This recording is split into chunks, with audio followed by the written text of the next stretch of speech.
Today I'm working with our bread cone. This one is without seeds, this delicious and innovative shape. There's endless possibilities. So I keep making up new recipes for you guys to try. And I promise as soon as I have all the ways for you guys to purchase at home, I will provide that on my website as well as a link below. But today I just want to give you guys some ideas. So today we're going to make a buffalo chicken in our bread cone. So we have some boneless chicken tenders. I'm just going to cut in half.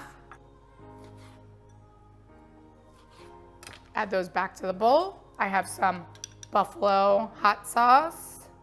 You can use your favorite wing sauce for this. Give this a little toss. And I have some creamy blue cheese. So I'm gonna take the cone, put a little bit of the blue cheese at the bottom of the cone first. And this cone is so soft.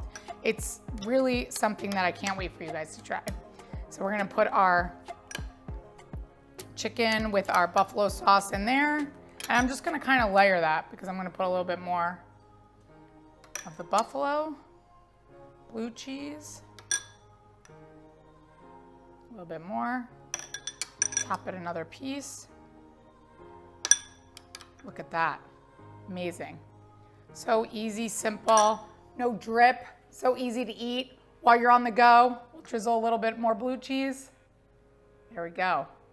For the full recipe and other recipes, please visit NikkiKleckis.com. Follow us on Instagram, Nikki Kleckis, and follow Bread Kone.